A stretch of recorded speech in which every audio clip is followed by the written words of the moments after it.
Welcome to an edition of the Buddicom Telecom Files, and this time I would like to talk to you about the booming economies in regional areas. Over the last couple of months I've been traveling in a few regions in Australia. I made a business trip regarding broadband through central Victoria, and I made a holiday trip in regional New South Wales. And in both situations what really occurred to me is the enormous developments in these regional towns. When 10, 15, 20 years ago you saw quite shabby farmhouses, towns with very little facilities, quite houses that didn't look very well maintained, etc. That situation has changed very, very dramatically over the last 10 years. And obviously that has to do with the booming prices in agriculture and the booming prices in mining activities, in mining products. So that has brought new life to regional towns, and it's very visible.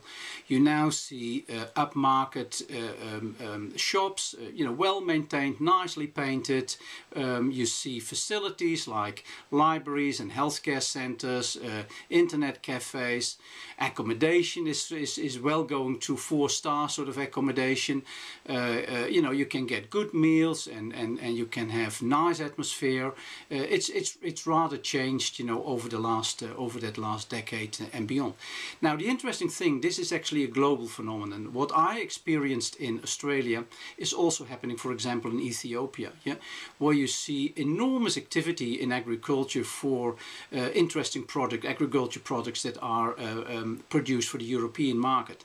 You see other African countries doing exactly the same, and also in Asia you see in some of these markets entrepreneurial farmers, quite often sponsored by some good financing from either the World Bank or other investors, and moving into this new professionalism that is becoming available. So it's not just a local phenomenon, it's a global phenomenon. And obviously that is fantastic news, because for most of the last 50-100 years we've seen a decline of living standards in regional areas, poverty, and a massive change, of course, from people moving out of the region towards the cities. Not that that's going to stop, but I think we are reaching the end of that sort of trend, and particularly if you can bring new economic life into these areas, then definitely people are going to like that. You also see with new technology the tree change and the sea change. Lots of self-employed people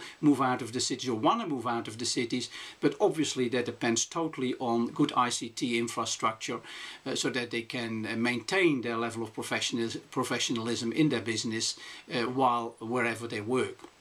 So these are some of the areas that you see happening that where ICT can assist in.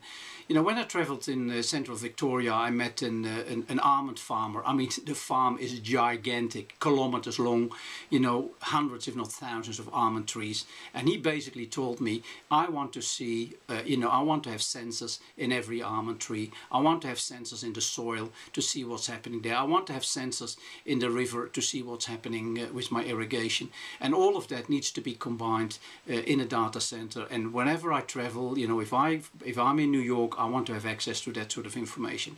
I was actually flabbergasted by that level of understanding of what the new ICT market can do for the regional businessman. This is not a farmer, this is a businessman, and increasingly you see businessmen evolving in these towns. I mean, most of those people are very well educated. They know what they're doing. They have a very well understanding. They're well traveled.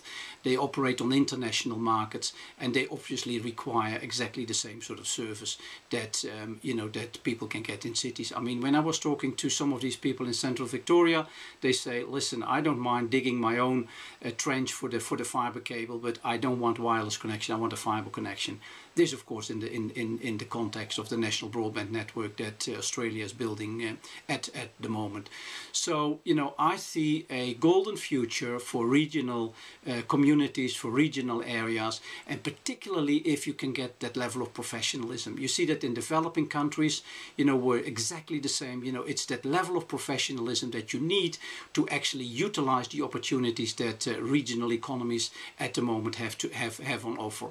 And there, of course, is particularly in developing countries, there is, of course, a problem, but as I mentioned with that example in Ethiopia, you know, you really start seeing that everywhere in the world, you know, the prices of agriculture and the prices of minerals, etc., is going to drive new activities in these towns.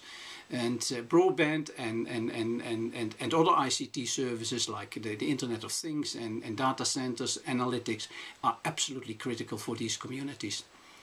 Thank you for listening, and I'm looking forward to talk to you on the next episode. And at the end of this clip, you will find some further information to some of this some of these items that I'll be talking about. Thank you.